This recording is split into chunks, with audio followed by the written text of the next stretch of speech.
All right. We are going live with the Freakcast tonight. So I want to thank you for joining in. And we're going to give you a few minutes to let other people kind of join in.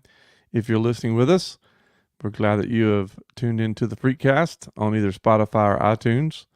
And if you're watching back on YouTube, thank you for doing that as well.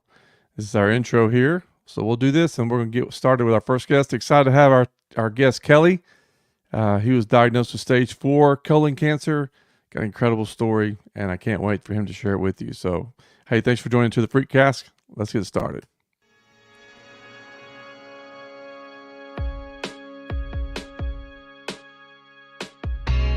There's no air in this room. I'm somewhere, lost my shoes. In this mind, you will see who you're really gonna be. Hollowed out, filled with sin. Keeping watch, I don't pretend. Feelings throw you to the ground. Pick it up and spin around.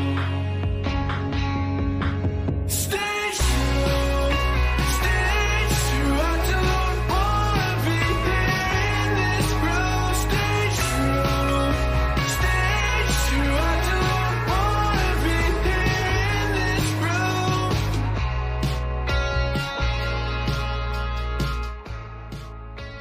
All right.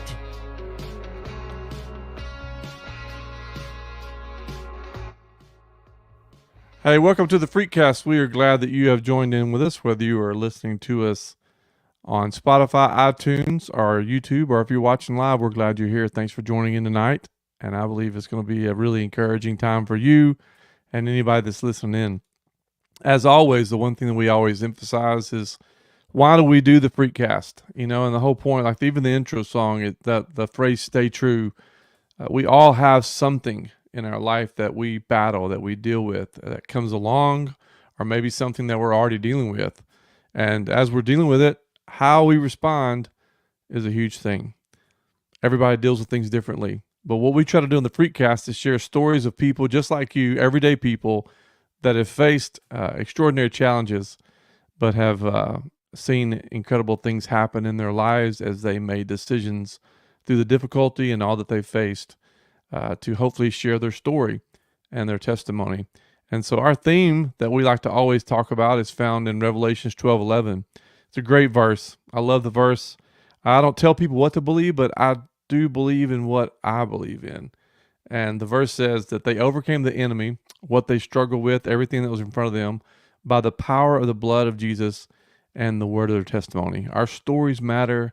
And man, I'm telling you something. My faith has made a big difference. And our guest tonight is Kelly. And I'm going to say his last name wrong, so I'm going to let him come on here and say it for me. But we are really glad to have him on. He has battled through things, and his faith has made a big difference in his life too. And I can't wait for him to share that with you. So let me bring him in here as well so we can get started. Hey, Kelly. Hey. You know, I was going to try to say your last name, and then I thought, you know what? I wouldn't do it right. I wanted to say Gaudreau, and is that how we say it? Perfect. If you probably go to Canada, it's Gaudreau, but oh yeah, the Texas pronunciation is Gaudreau. Yeah, the good southern pronunciation is Gaudreau. Man, thank you for being on here with us tonight and just being willing to share your story. I had the chance to. I got connected with you through Casey Christian, who is going to be on here with his son Colton at some point as well. But we were talking. He said, "Man, you have got to meet this guy Kelly, and just everything that's been going on in his life." And so we got that connection and some other connections too, as well. Yeah, like I saw John and Monica Dawson. I saw them on your deal, and you said that you've known John your whole life. Yep, pretty much since probably about 10 years old. Yeah. So we went to church together, and then I got to know Monica and their boys, and they're just good family. That's crazy. I'm going to have to reconnect with them because at some point I don't know if we were talking and they may have mentioned you. I don't remember if I dreamed that or not. But and then there's another connection, man. Judd Jones. Do you know? How do you know Yeah. Judd Jones? Judd. I'm trying to think. I don't remember, but that's probably chemo killing my brain cells. No, I Does he understand. work Yeah. for does Judd work for the YMCA? No, Judd works for Young Life. Oh, okay. Young Life. Okay. So I used to work for Young Life. So that's Okay. how I would know him. Okay. I was an area director for a while, and then I was a development director for Europe. And Really? oh yeah, so I've had a lot of different jobs. So Wow. I love Young Life. And for you guys that are listening or watching, Young Life is a great organization for students. It's just an outreach that's just very raw and intentional, and just as especially for high school students, it just is. I love Young Life, man. It's just a whole different approach to yes. to reaching people, making an impact in people's lives. So I met Judd in Little Rock, and that's how I actually got connected with Young Life. I'd never been connected with Young Life before I met Judd, Oh, okay. and yeah, and he's Yeah, a I do great know guy. him. The name sounds real familiar. I can see his face. Yeah, I'm yeah, pretty sure we met through development. right. Yeah, So yeah, I'm sure. Yeah, because he's been doing it for forever. yeah. I mean, I guess it's been a long time. So it's Somehow, just cool how those. Go ahead. oh, I was going to say, just somehow through Young Life, I've been involved since 1985.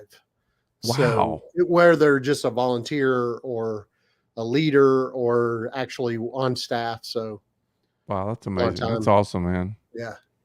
Yeah, I didn't know that. That's cool. I love Young Life. It's one of Yeah. the cool. In fact, I saw some stuff on there that you were promoting on your social media page, and it just brought back good memories. And I thought, man, I love that program. So that's pretty cool. So yeah, it's weird how all these connections, right? Because it's like you find one connection that leads to another one, and I Yep. mean, like, and just getting to know Casey. We knew Casey from several years back. He was really instrumental in helping our family through some tough times that we had gone through, and then he was telling me that, hey, you need to meet this guy, and man, Yeah. I'm so glad that he connected us. Yeah. He's been a big blessing to my life. Yeah, me too. And Colton's got a good story too, so that'll be Yeah. good. Yeah. Yeah, I can't wait. Colton, yeah, he's his battle with osteosarcoma is pretty incredible. Yes. So, well, man, I wanted to have you on here tonight and just kind of get started and just kind of hear your story and just let people hear your story and hear what you've gone through, just your diagnosis, and just already hearing you tell that to me. I can't wait for everybody else to hear it because of just the things that you shared with me. I'm telling you, I hung up the phone and I was like so encouraged by what you had told me. Oh, thank you. And so I can't wait for the guys that are listening or watching tonight to be encouraged by your story as well. So now I'll just let you start sharing, and we'll just kind of bounce this thing back and forth a little bit and talk about the ins and outs of going through cancer and how we need one another and how weird things happen along the way. Yeah. So September 21, well, actually 2020, I turned 50, and my doctor, was pretty much like, hey, get a colonoscopy. I was, didn't take it very seriously, and with COVID, it was kind of like always like 3 months out, Right. and ended up not doing it until September of 21. And the doctor, once I got done with the colonoscopy, he said, hey, I'm pretty sure I found cancer. So that kind of began this journey. I think, when someone tells you that, Yeah, I was just going to ask you about that. no, you kind of you feel like a Mack truck just ran over you, and Right. it doesn't seem real. It's like someone telling you don't have a left arm, and you're going, wait a minute, I have a left arm. I can see it, and I'm using it. But that's good right there. Yeah, that's because it is a moment where you're just like, what in the crap? I mean, what the heck is going on? And so, went through, had an MRI and a CT scan, and that came back, and it had metastasized to my liver and lungs. And then it's like, okay, so it's gone from like, hey, you have cancer and this is probably treatable, to like, hey, there is no stage 5. Yeah. And it's spread, and it's kind of this is a big deal. So and I knew it was, but I didn't know all the details. And so kind of in that first 2 months, you're kind of wrestling with just, like all the different emotions that come to you. And I think, yesterday we kind of talked about like, at some point I was like, wait a minute, I thought there was going to be more to this, to my life. And, Yeah. and it was usually at night when I was at home alone, where I was really would just struggle with, like, oh my gosh, I'm going to die. And, and I remember just, there were some dark times. I had, my sisters were really instrumental in, calling me all the time, and it just seemed like God put people in my life at the right time. And I think one night, I just remember probably in November, so I was diagnosed September 3rd, and probably by November, I just remember thinking, if I die, I'm with Christ. And that's what we're all living for anyway. And so for me, it was, and maybe you've gone through this too. Like for me, it was really, I would say it was kind of like, I felt like for the first time, maybe in my life, maybe that's too strong, but it was like all of a sudden I could live. And I don't think that's too strong, because I think that, and also I was kind of one other thing too. I don't think that's too strong. And when you say things like, because there's a lot of people listening to this or watching this, and faith has always been a real challenge for them. And when you say something like, okay, well, if I die, I'm going to be with Jesus. That whole thing, right? It's like people want to believe that, but you seem so confident about that. Yeah. And so I would love for you to kind of I don't want to get to that next part too. I'll remind you so we won't lose track. But I think so often we as believers, and you and I talked about this too, it's like we believe, but just bridging that gap for people, so to speak. You know what I'm saying? Yeah. For me, it was, I grew up in the church. I've always had a faith. But I think, this really kind of, it, regardless if you want it to or not, it will test your faith. Yeah. And I think, I kind of went through the moments when I was in college where I was like, I kind of found my faith, not my parents' faith, and so, I wouldn't say that I had this, I think cancer really kind of solidified, because you either go one way or the other. Agreed. And so for me, it was kind of like, hey, I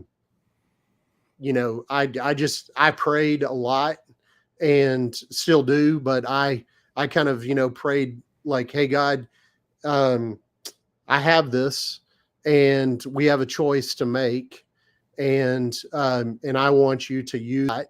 Then I want you to use it, and let's bring others, as many as we can, along with me as I go. And so it kind of, I think I told you yesterday, it allowed me to kind of be bold in my faith, without being, obviously I don't want to be arrogant or anything like that, but it just allowed me to be bold and maybe share a little bit more with people. You talk to people, I'll talk to people all the time, and they'll say, they'll start talking about their family or maybe something they're struggling with. And they'll always say, oh gosh, listen to me talk. You have cancer. And I'm like, we all have cancer. Yours may be a problem, issues with at home, between you and a spouse, or a work problem or something. But, mine's just cancer. I'm not married, so I don't have that, wife issue, but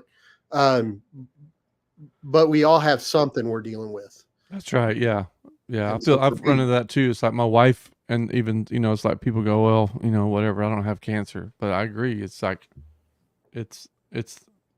we all have issues, right? We all have struggles. We all have something that we're dealing with. And that's what and we can take whatever that is and relate it to any situation. Although the circumstances may be different, we may not be able to identify exactly with what somebody's going through. But nonetheless, that's why I love stories like what you're sharing tonight, because it can impact you no matter where you are, Yeah. no matter what you're going through. Same principles. Mm-hmm. Exactly.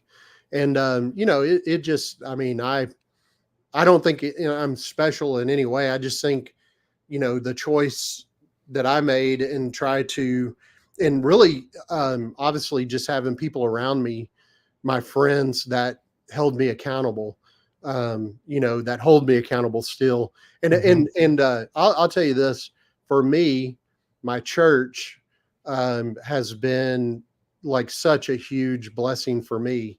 Um, and I think I go back to, at some point way before I had cancer, I was like, if I'm going to go to church, I'm going to get involved, and I'm going to be involved in a life group or a Bible study or something like that with people around me.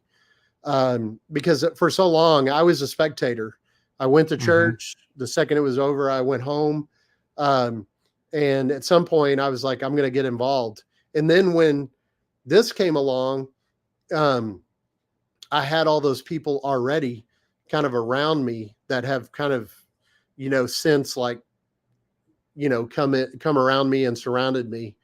And so that's been really great. And so, it is heartbreaking, as I go to treatment and I'll meet people and talk with them. And obviously, we talked about, I'm like you, probably an oddball in talking to people, going through treatment, but, they just don't have anybody. And it's like, man, I don't know how you can go through this without having people in your life around you.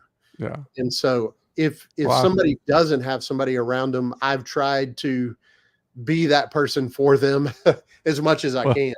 I stole some pictures off your social media page. So this is like, for you guys that you're listening, I'm putting some pictures up, and Kelly's here with some people, hanging out with people. And is this kind of like what you do every time? Because I saw on your Facebook, like, there's several pictures on there, like, like this one here. So each time I do treatment, I take a picture with the nurses, and I started that from the very beginning. And it's just, and I always kind of put a little story with it as much as I can. But these are the nurses that I get treatment from each week. And so I always try to give them a shout out. They have a really difficult job. And so, well, I'll be honest with you, man. I have taken pictures of nurses and stuff like that, but like you, I go to Texas Oncology downtown. Okay. And so I'm in a different bay every time, but usually I get the same nurse. I request the same nurse. I don't know if you do that or not, but man, this seeing that on your social media page inspired me, because I'm like, I'm going to make sure that I get, because I was taking pictures, but I just love it. That's a great idea. Yeah. And it has to make a big difference. But I even saw some pictures that you were with people that were there, and I didn't get those, but we're having treatment too, right? Yes. I do it with people that are going through treatment. Quite a few of the people are people that got the bags that we give away. And I try to do that if they'll allow me to take a picture with them. And but most people have. And well, I didn't mean to interrupt your story. You were kind of like at a point. So after you got diagnosed and you kind of started the treatment, I think, because I would kind of let you pick up from there. Oh yeah. Just your journey. Yeah. When I got diagnosed, shortly after I got diagnosed, a couple brought over a basket, and it was, Imodium and stool softener and Oragel, and I kept in a blanket, and a bunch of little pharmaceutical stuff, lotion and stuff like that. And I thought, I don't have false teeth, and I'm kind of wondering why they gave me Oragel, but I didn't know what Oragel was for, really, honestly. And but I used everything in that basket. Wow. Those first 12 treatments, I woke up at 3:00 in the morning, and every tooth in my head was hurting. And I thought, what am I going to do? And then I remembered I had Oragel, that they had given me.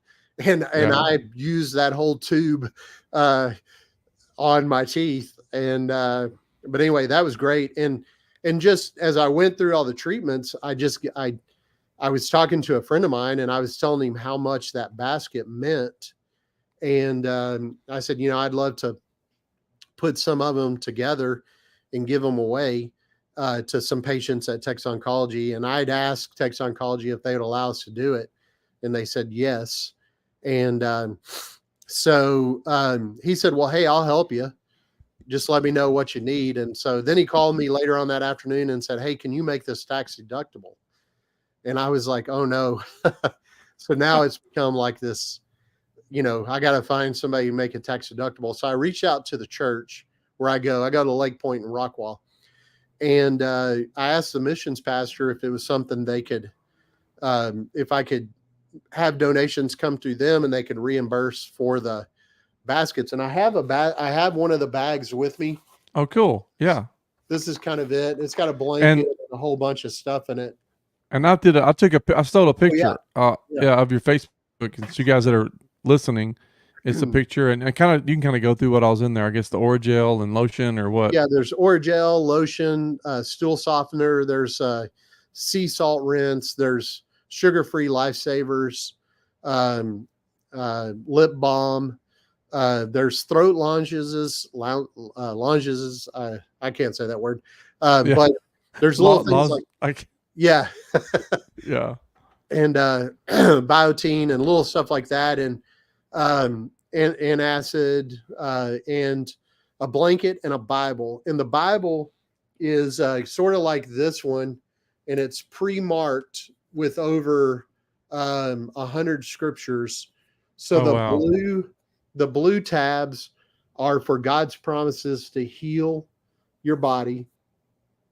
Pink are for God's promises, and the yellow ones are for fear and anxiety.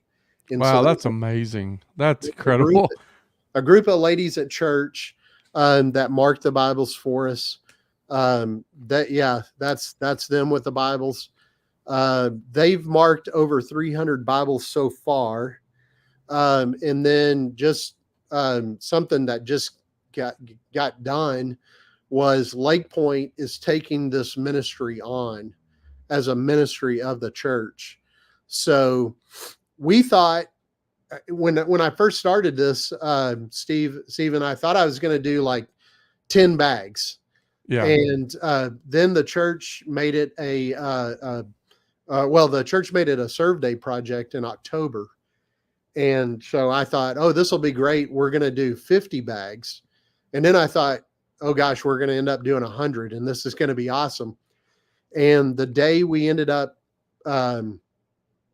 doing the Serve Day project, we did 357 bags. Wow. And I didn't think that through. And we ended up, I had 357 bags in my living room. And so, but the church is making it a ministry of the church. And so it'll be something we do year round. And so these bags, I've had people ask for these bags to send to people all over the United States. And so they've gone out all over the place. And so we're just really getting started. But I've got about 60 in my living room right now. And our goal this year is to give out 1,000 bags in the Dallas. That's awesome. So, that's amazing. Really and cool. So I kind of thinking like if people wanted to be a part of that, I mean, how would they do that? They could reach out to me through my Facebook page if they wanted to. Okay. You can share that if you want to. They can also probably reach out through Lake Point and talk to one of the local missions pastor, Lex Woodall. He's kind of my go-to guy at Lake Point. We're just getting started in kind of putting all the wheels in motion for this. And so we'll probably kind of officially launch in April, May. But yeah, if they want to reach out, Facebook's probably the best way to reach out for now. Okay. Yeah, I'll say so. This is how they can find you on Facebook. So it's Kelly, and Gaudreau is Gaudreaux. Is that right? No Or did X. I add the X? You You added know why the I X. added the X? I added the X because I'm from Louisiana. Yeah, And I yeah. thought So a that, lot of people do. so I'm thinking Boudreaux or something like that. So No so worries. yeah, and then I don't know. I didn't know how to spell. So and then Lex Woodle. I don't know if I spelled that right. It's WOODUL. Woodle. Okay, it's WO. ODUL. Okay, ODUL. All right, I'll post it. So, I'll put it up on here for a minute so people can get it if they need to. Uh, um, so yeah, reach out to you on Facebook, and so GAUDREAU. Yes. And what we'll do too is I'll put up.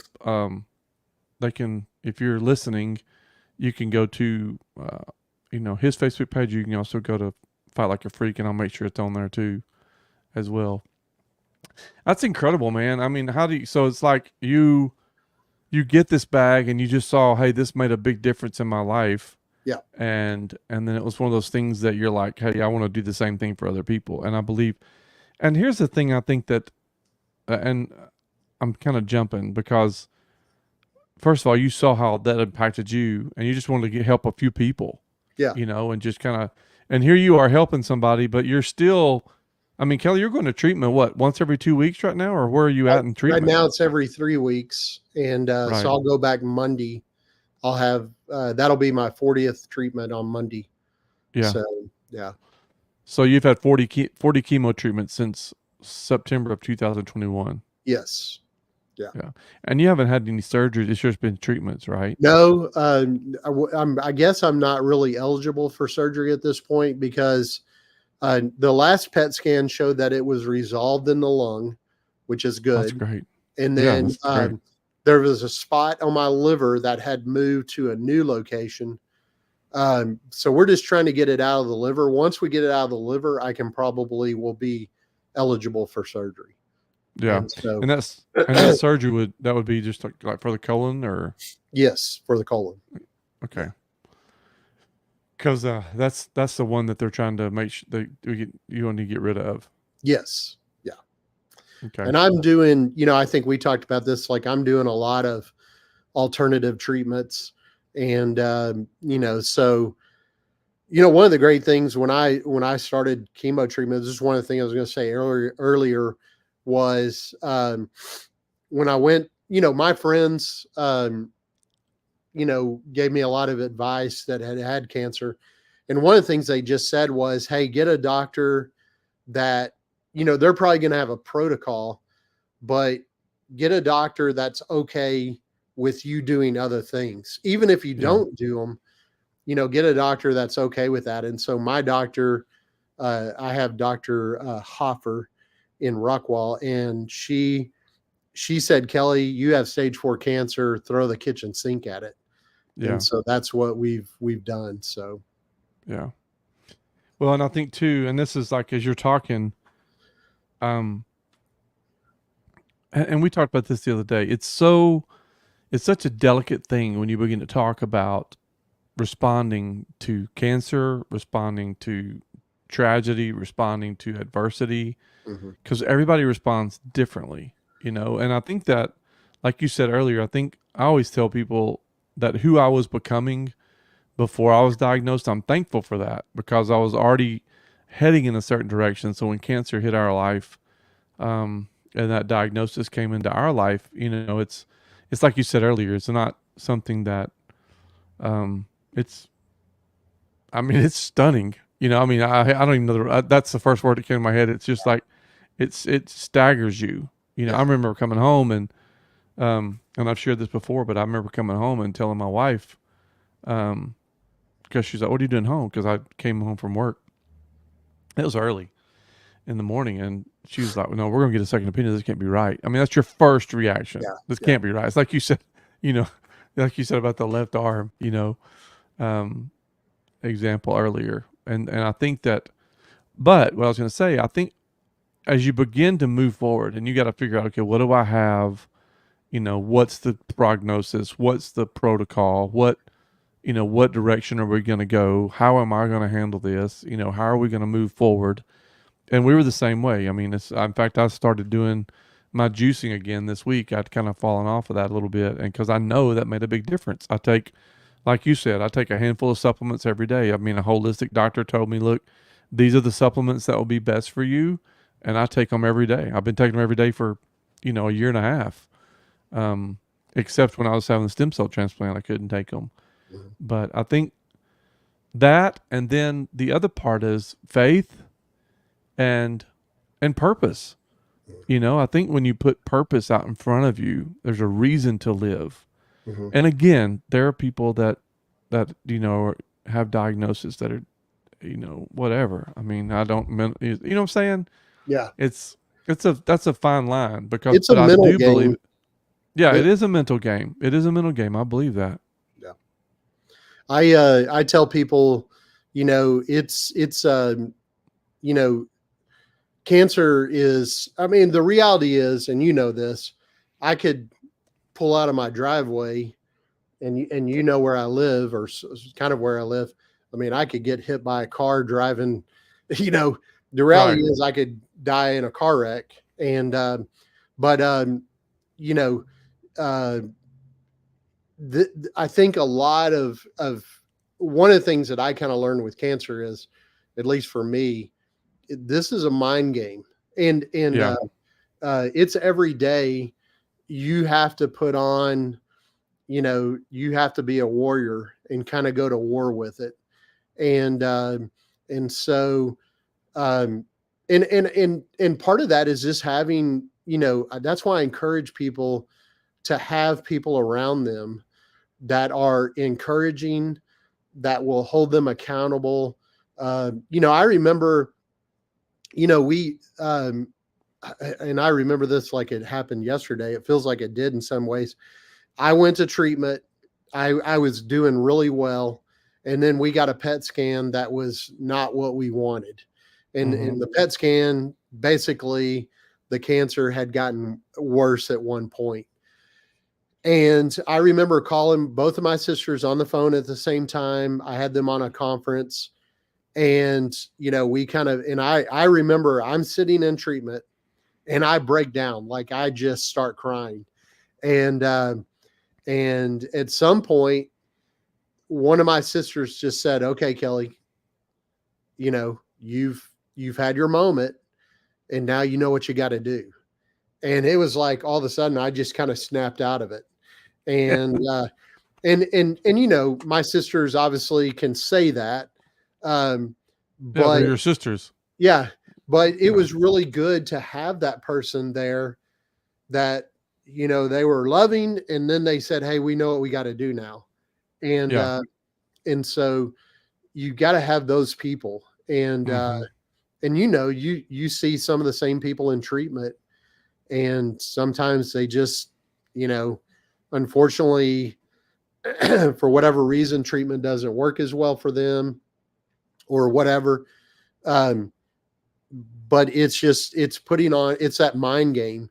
And for Yeah. me, honestly, one of the things I do a lot is listen to a lot of worship music. I have a playlist on YouTube that just I play on repeat, and it gets me in the right frame of mind to fight. And and then also just giving of myself outwardly to people in treatment also helps. It helps me as much helping them as it does, being helped, if that Yeah. makes sense. No, that makes So perfect sense. There's a guy that the last time that I was in treatment, which was in January, um, I was sitting there, and you know how it is. You're in the chairs, or at least where I'm at. There's the chairs, the treatment chairs, and you're yeah. lined up. And so two chairs down, this guy comes in, and I always wear the shirt, my freak shirt, and so I've just committed to do that. That's my thing. And so I was walking, or I was sitting there and I had my shirt on. I look over and this guy walks in, and he had a shirt that said the word freak across it. Well, naturally, I'm like, wait a minute. Yeah. I've never seen, so So we obviously struck up a conversation and begin to tell each other, tell the stories and what we're going through, and so he's battling colon cancer too, and so he's in his journey as well, and so we just were talking, and man, it was like you wouldn't have thought that either one of us had cancer. I mean, it was like we were just talking, and everybody around started joining in, and just it's encouraging, and we're all in there getting some form of treatment, some form of chemo and whatever. For me it's immunotherapy and the different things that we're getting, but there's hope in that, and there's power in that, and there's strength in that. We talked about our faith, we talked about God, we talked about the future, we talked about what's beyond death, and found common ground in our understanding of what we believe. And man, I just think that if you're listening or watching, I think like you saying that, Kelly, I think that's big, because it is, being able to give of yourself. And again, I look at those people too, and some people they just had the living hell beat out of them, and I know they're going through so much.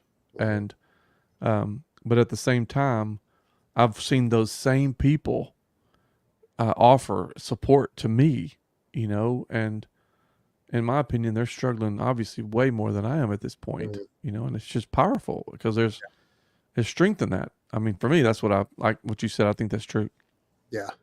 It's, I always tell people, this is a ministry, not necessarily I would have picked. I mean, I probably would have picked something in sports, baseball or something, but I've been so blessed with this opportunity. And honestly, I couldn't have scripted it any better. The Lord has been 5 steps, 20 steps ahead of me every step of the way, and just open doors for me that I would have never have had open before. And so for me, cancer, and that's one of the reasons I said, I'm thankful for it. It's because it really gave my life purpose. And it really set me on a really straightforward path that I think I was just kind of living maybe a little aimlessly before. And this really gave me purpose. And so I know it's crazy when you tell people like, I'm thankful that I have cancer. They're like, what? Excuse me, but this has really been for me a huge blessing. I mean, obviously the chemo treatments and the hard stuff you go through is rough. But the opportunities that comes with it, it's worth it. Yeah. I think finding ways to share, like for instance, when you go to treatment, you're already thinking, okay, I'm going to take a picture with these people. Somebody's going to be there that I'm going to get to talk to, and I'm going to post something about my journey. Yes. And so you've got that out in front of you, and nonetheless, I mean, the what you go through is going to be difficult, at times, but even in the midst of all that, it's like, I don't know how to explain it. I mean, other than the fact that, going into, I try to think, okay, well, holistically, the diet that we did, but like you said, it's just, I think, perspective and what purpose, because when you say I'm thankful that, for the cancer, I mean, there's a lot of people listening or watching, and, that's a hard thing to say for some people, One of the pictures you showed, I had a sweatshirt that says gratitude on it. And I think gratitude is pretty much my word that I try to pick, just of having gratitude. I think when you have the mindset of gratitude, I think you allow the Lord to really kind of use you in ways that, you wouldn't be used in others. And so for me, it was just like, hey, I have gratitude. I want to have gratitude. I kind of make that a choice. One of the funny things is with the pictures, we've been doing it so many times that a couple of times, like I've just forgotten, like I'm thinking like I've got to get to my car. And Right. the ladies have said, the nurse have all said, wait, we're getting our picture, And That's great. so yeah, that's been great. And just the opportunity to get to know them, and obviously the people in treatment you're doing treatment with has been just really nice. And so yeah, so it's been a journey, and it just continues. And so like I said, just have gratitude for each and every day, and kind of it's a marathon, not a race. And so we just Right. kind of take it. It forces you, I think cancer kind of forces you to take everything day by day. Agreed. Uh, Yeah. I think for me, I was living like, for things I'm going to do next year. Uh, and I remember thinking when I first got cancer, this is one of the things I always say is like, I, I so I grew up in a large family. And so my parents shopped at, Sam's Club and, Costco before there was Costco, but, Hmm. uh, my dad always bought in bulk. And so one of the things, it's just me, but I buy in bulk. And I remember thinking, why am I buying 14 packages of toothpaste? I mean, I have cancer, and then, I mean, just little funny things like that, that you just kind of like, Yeah. I probably don't need to buy 14. But it does, I mean, that's kind of an extreme, but it kind of forces you to live in the moment. And, Hmm. and so not to take a lot of things for granted that you take for granted. So that's one of the things that's Yeah. really been good for me. And I think too, there's a sense of, for me, two things. One, there's a sense of urgency. Yeah. It's like, okay, life Well, is that's true. short, Very true. and there's a sense of urgency, and there's also a sense of, what, let's make things right. Yeah. Let's make sure things are, because my dad, I don't know if we talked about this, my dad passed away back in June, Okay. and it was about 3 hours to drive to Spring, Louisiana. Mm. And my stepmom, she'll listen to this, and she'll tell me, at some point, because there's just that thing where you think, gosh, 3 hours, man, that's nothing. Mhm. And you wish how many more times you could have driven it, to spend time. But at the same time, my dad and he was just glad I was living life, and he was living life, and we were doing that thing. So I think it's kind of a reminder, life is short, and time is, there's an urgency to things. But at the same time, it also says, I saw some friends of ours are in Hawaii, and I find myself like when I'm driving around town, I see life differently. It's like I see, and I've always loved people like you. I think with the Young Life and working with students, and you just have this passion for people, Mhm. but then you start thinking, all these people. I mean, there's millions and millions of people, and God knows every one of them. They've all got a story. They're all going through something, and so I get, that's just, there's like this deal, and you want to engage and hear people's stories and share yours, Yeah. because it makes a difference, and that's the whole point. I mean, every story matters, and so I Very do true. think there's a sense of urgency that we have, but also just this thing that's like you said, it's like just gratitude, and just saying, hey, okay, well, you know what? I don't know about you, but I lay my head down at night, and I truly do this now, and I think, well, you know what? I could have done a few things more. I could have probably accomplished a few more things, but hey, I'm breathing. Let's just get Yep. up and do something tomorrow. you Exactly. know, I you do know what I'm say that a saying? lot. I'm breathing. Yeah, yeah. And I think that's big. And I may have told you this. We did a trip to Colorado with our family on the last day. It was a dream after my stem cell transplant. A year later, I wanted to be there.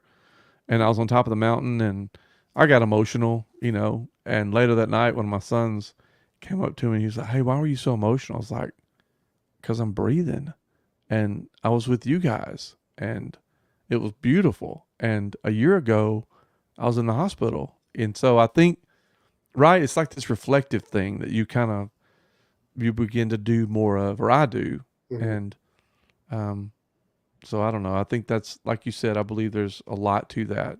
Um, and just having that sense of gratefulness in the midst of it all. And I remember, last thing I'll say when you said that was like, I remember hearing people that had gone through the most awful things tell me at some point over the years, Stephen, I'm grateful, I'm thankful. And I remember thinking, wow, but I understand that more today than I did a few years ago.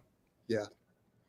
Yeah, it's really true. I mean, that's something that's just been, really kind of in the forefront. And so, yeah, you said it very well. Sense of urgency is really true. And the opportunities, like I've posted, if you look through my Facebook page, the posts that I've made, I've had a lot of conversations with people. I had a guy call me. I haven't talked to the guy in probably 10 years. And he called me out of the blue and said, I need to talk to you tomorrow. And I was like, okay. And when I drove out and met him, and we sat down, and he just had a ton of questions on faith. He grew up in a different religion. I don't know which one, but he grew up in a different faith. And so he had a lot of questions. And so I'm thinking I would have never have had that opportunity had I not taken the opportunity that the Lord gave me, the platform that he gave me to kind of, say something that jogged something in his brain to reach out to me and say, hey, I got to talk to you right away. Yeah. And so, so those are just opportunities that I would have never have had, without a cancer, without this journey that I'm on. Yeah. And so that's been really great too. Yeah. So. And I think that's when, and we talked about this too, and I say this every time, and I hope that people watching are able to kind of gain insight as to how to approach people that have been diagnosed with something, and because it's easy to come up and say, well, God's got a purpose. Yeah. But I think we can see that now. Mm-hmm. But I didn't see it in the beginning. Yeah, exactly. Right. I mean, I didn't see purpose there. No. I mean, yeah. I think so now. But now you can. But what? You're almost 3 years into this thing. Yeah. And so I think the purpose becomes. Don't you think? The purpose. Oh, absolutely. It takes clarity, because in September of 2021, if someone comes up and says God's got a purpose, I'm like, I'm not really sure about all that. This is not good. And honestly, I have the benefit of looking back on it, but at the time, I don't even know.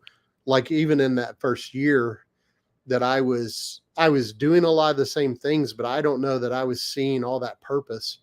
Mm-hmm. And then all of a sudden, I think as I just got further and further into it, and as the Lord kind of revealed to me, and being faithful to it, obviously, I struggle as much as anybody. And there are moments when I, lose that focus, but again, I go back to that, having people in your life that, hold you accountable, that are kind of holding your feet to the fire. And that's why, for me, Facebook, is as much as it can be a pain at times. I've got so many people, that I've had the opportunity to talk with and be, kind of that person for them that the Lord's kind of put in my life. And so that's been really good, but I have to have those people holding me accountable too. Right. And that's really the jux of it, is having, those people that are kind of holding you accountable, holding your feet to the fire, but also that are very loving and caring for you too. My sisters are just as much loving as they are, hold my feet to the fire. So, right.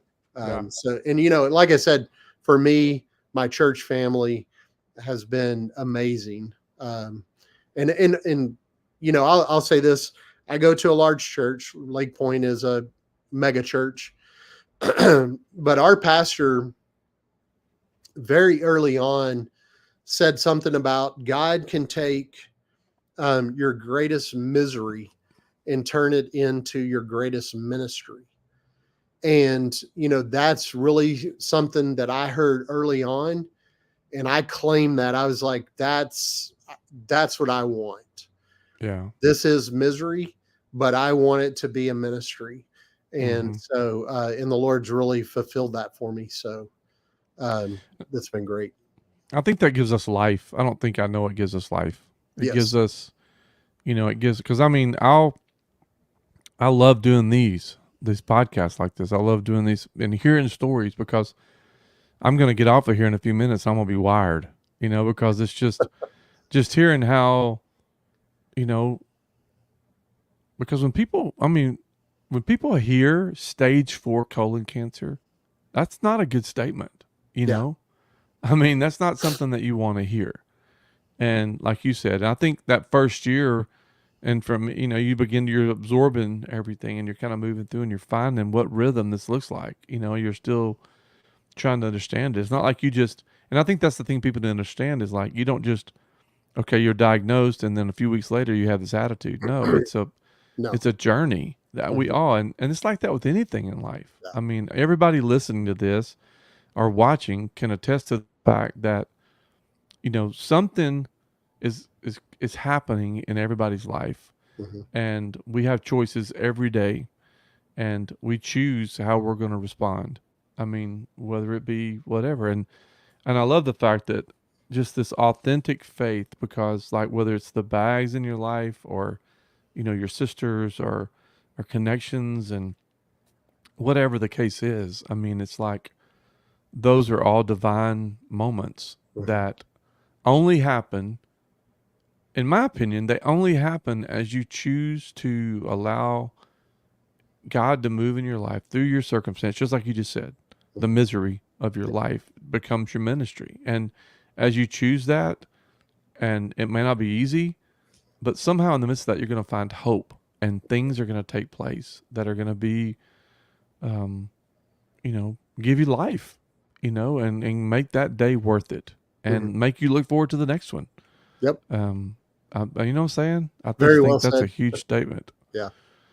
because it's, I heard a guy told, I was, in fact, I was fixing to Google this. I need to do it because I say it all the time and I'm not sure where it comes from, to be honest with you. You may know, but a mentor of mine used to tell me, I was in my 20s, he'd say, Stephen, God can't use a man greatly until he's hurt deeply. Mm. And nobody likes to hear that. Yeah. I Yeah. mean, nobody wants to hurt. But the reality of it is that, in this life, like the Bible says, in this life, you're going to have trouble. But Jesus said, but take heart, I've overcome this thing. I've got it licked. Just I keep trusting in me. I remember I read a book when I was in my 30s, and I was in ministry, and I remember reading this book. It was about being refined by fire, and it was about a missionary that moved to China, and just all the horrible things that this guy went through before he got to be a missionary. He wanted to be a missionary, and he just went through all kinds of stuff. And he wrote this book, Refined by Fire. I think it's called Refined by Fire. And I'm reading all these horrible things that happened to this guy, and I'm thinking, yeah, I don't want that. I want to be the missionary, but I don't want to be like that. And I remember just thinking, I don't know if there's a way to to not be refined by fire. And Yeah. and so as I think back, just even over the last 2.5 years, like, this it's been a refining. And but um the Lord's been there with me every step, and I've never felt alone or out of sorts or anything like that. And it's I heard one time, and I think my pastor said this, maybe your pastor said it. Um, um, you know, there's that saying that God won't give us more than we can handle. But the reality is that God will give us more than we can handle, so that we know that God is the person that is the most important. Like, Yeah. I can't remember the saying, but it's something about, um, the body, God won't give us, or wait a minute. Well, anyway, I should have thought that out a little better before I started talking about it. But the reality is that when we hit rock bottom, God's still there, Right. and he's our rock bottom. And so I love the fact that I've never really been a part of the he won't give us more than we can handle. But I've always tried to, in anything, to look to God, to look to him as my resource. And it's like anything, if you want to get better at baseball, you do a lot of catching and throwing and stuff like that. And it's the same in our faith. It's just, going to God, praying to him, reading the Bible, and just consistently having people that hold you accountable.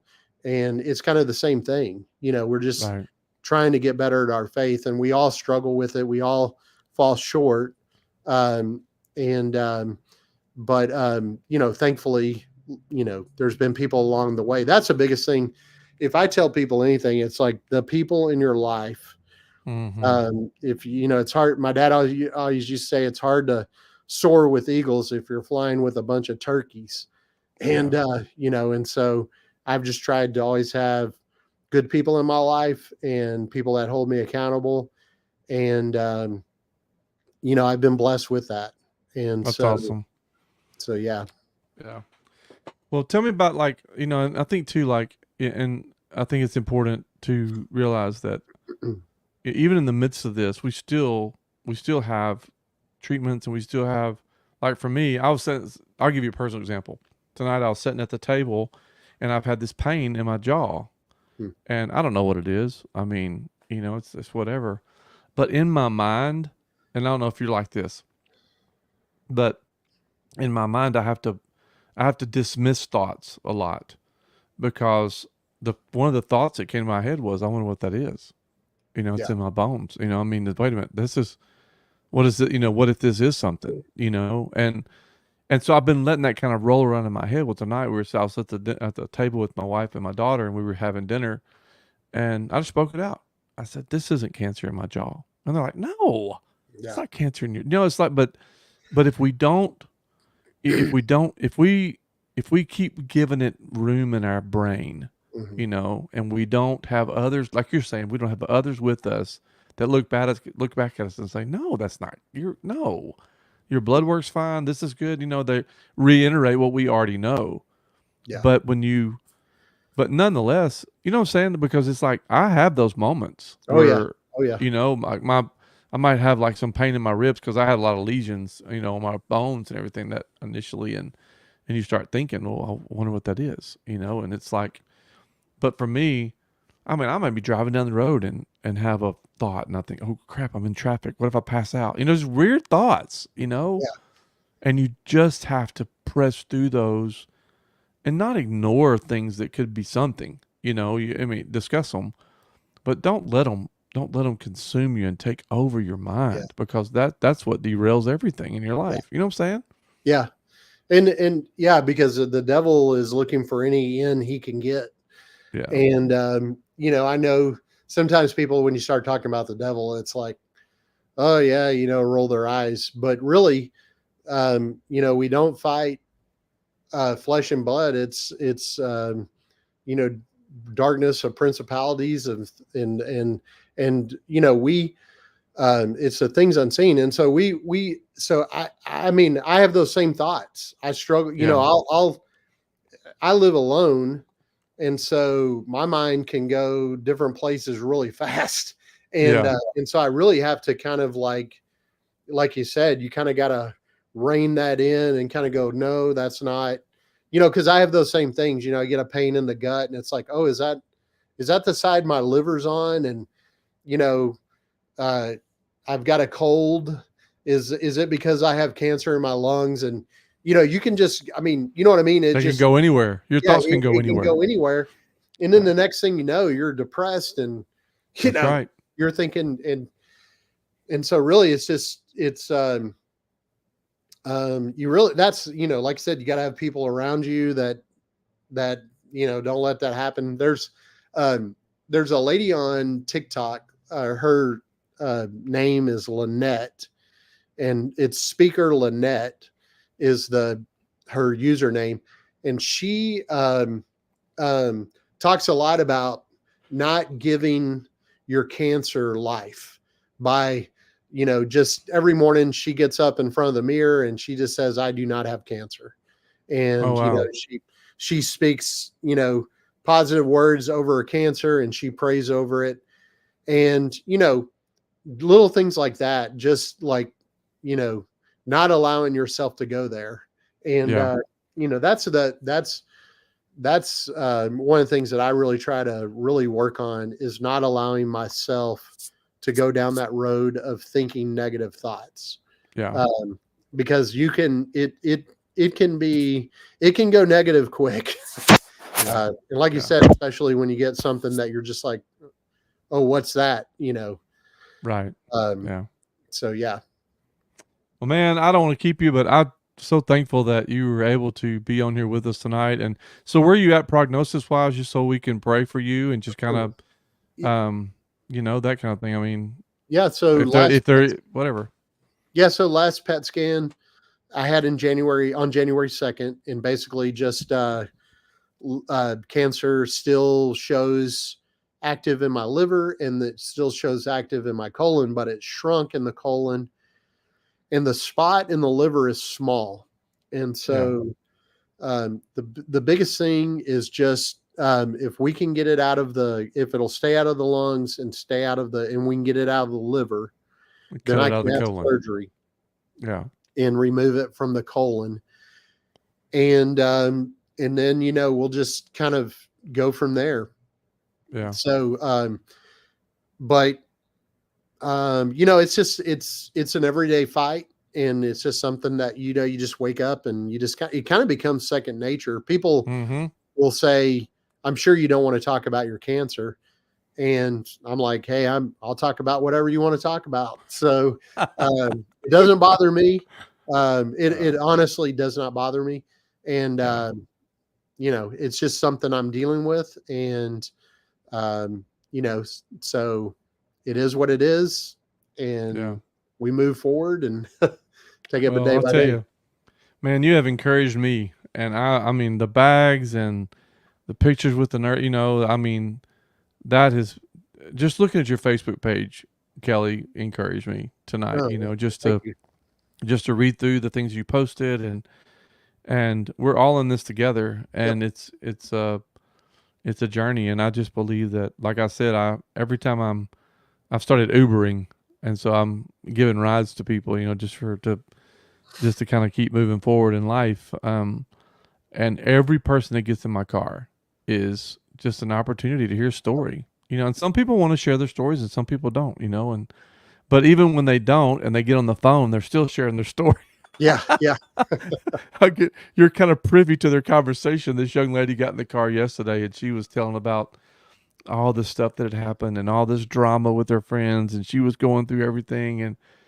And I just found it as an opportunity to, in my mind, I'm just praying for her, and just when she gets out of the car, I'm just encouraging her. And one more, there was a guy that got in my car a couple of days ago, and he was just awful. I mean, he was miserable. And man, I had him in the car for an hour. It was a long drive. Oh, wow.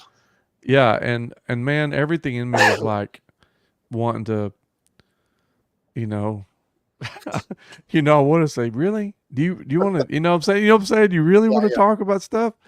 But then at the same time, I was like, well, I have no idea what he's going through. Yeah. I have no idea what he's facing. I have no idea what he faces as a child, what maybe he went through in relationships, and maybe there's someone that's, who knows? Mm-hmm. And I think if we have the opportunity to encourage, and like you're doing, share our story and share our faith and share the pictures and share the thoughts, it just, whether you've got cancer or not, it's going to be something that is, encouraging. So, man, you've encouraged me, and I know you're encouraging a lot of people. Yep. The bags are awesome. And I love it because anybody listening should be motivated. How can I do something? What is it that I'm supposed to do? Yeah. And it makes a big, because then You never know. Something as small as what you thought. I think you said you were hoping to do like 10 or 20 bags. I don't remember I thought we what were going number. to do like 10. I was just Yeah, excited and now about you got 10. 300. 357, and now we're going to do over 1,000 a year. Yeah. So I'm just like, yeah, I mean, I have no clue. I had no clue. That's awesome. So, yeah. Yeah.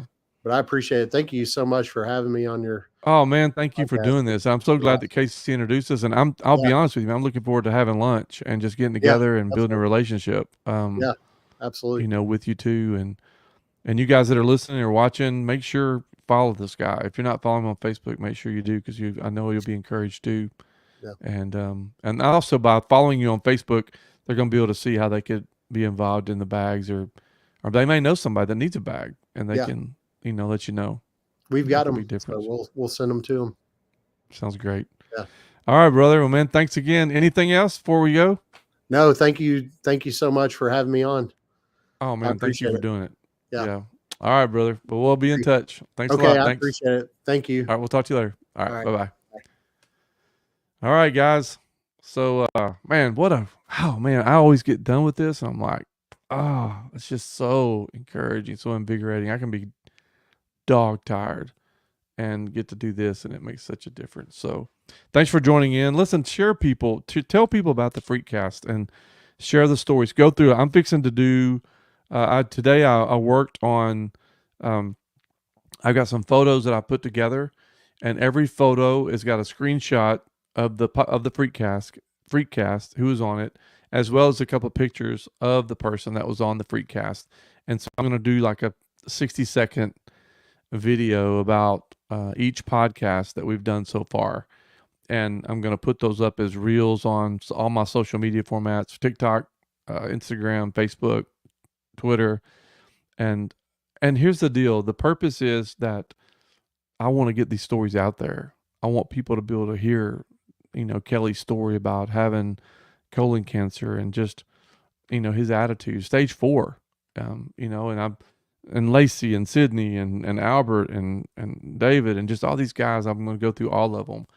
And man, we have got a list of people that coming your way, and every one of them are just incredible stories. And what I love about it most, it's just everyday people like you and me that face something. And I know you're facing something. All of us are.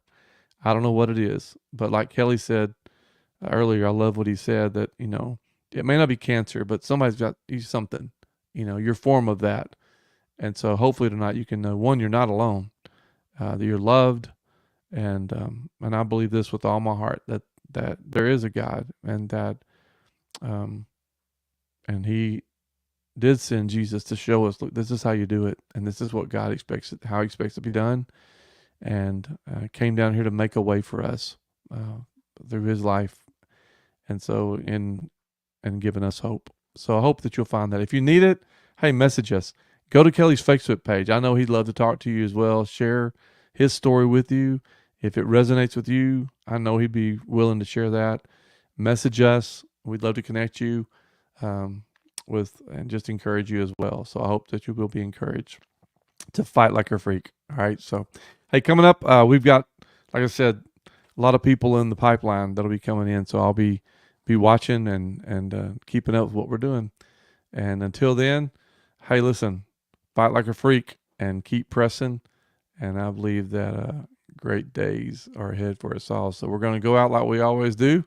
And we'll just play a little bit of Stay True. And I hope that you will. Have a great week.